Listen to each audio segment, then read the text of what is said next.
Story time. The single most dangerous form of self-sabotage for established entrepreneurs. I want to tell you a story about a friend of mine, an entrepreneur with a lifestyle business that'll turn you green with envy. 0 employees, 1.5 to 2 million in net profit per year, all organically driven sales from social media. This guy, let's call him Steve, is living the dream. He works, sprints hard on certain things for sure, but his work-life balance beats the hell out of any typical office job. And yet, it's possible to screw something like this up. The one psychological dynamic that tripped up Steve trips up established, seasoned entrepreneurs, even when they're winning. It's simply leaving opportunity on the table, starting to do new things to grow your business instead of maximizing the one big thing that's already working. It's really easy because of some psychological dynamics I'm going to explain in this video to slip into this pattern of self-sabotage. Watch your head. He's gonna hit his head. Watch your head. Even when you know it exists. This psychological misstep cost Steve 6 figures and would have potentially cost him millions had we not caught it early and shut it down. I'm only burning my half.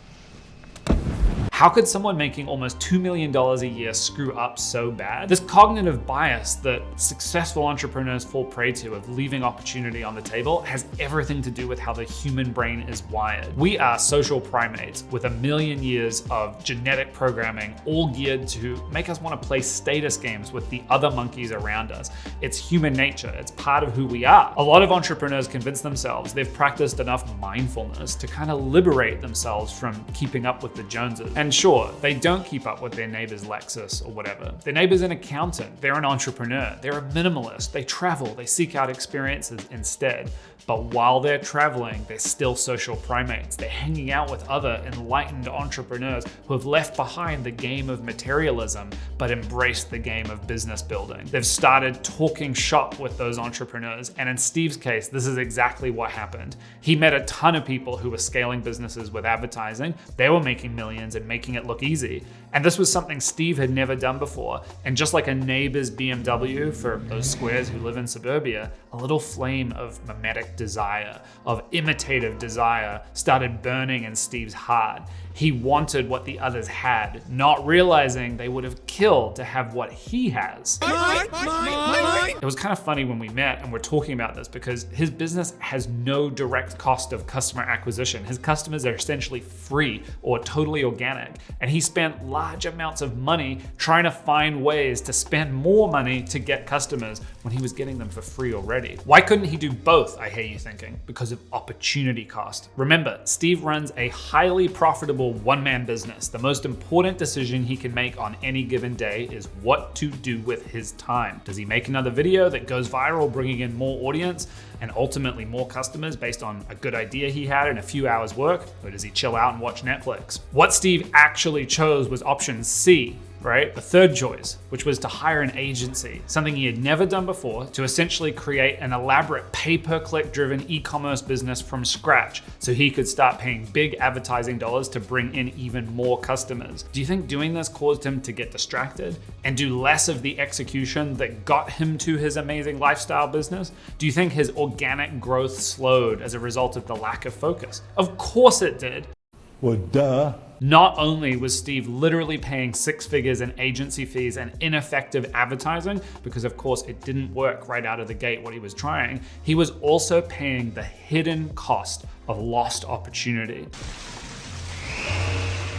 One of the most important principles in business for successful entrepreneurs that so few people talk about because so few people ever succeed far enough for the principle to apply to them is to be disciplined about making hay while the sun shines, to press your advantage, to take your product market fit all the way as far as you possibly can before going on and trying other stuff. Entrepreneurs who find something that really works find themselves surrounded by temptations of strategic distraction, whether it's building out new untested marketing channels prematurely like Steve, scaling up a team of non-revenue contributing employees just because it feels really cool to be a big bad CEO with a big team. I found it at Spencer Gifts. If something is working, the best thing to do is to just do more of it. In Steve's case, he had a clear path forward to adding at least another $1 million of annual net profit straight to his pocket, maybe even more.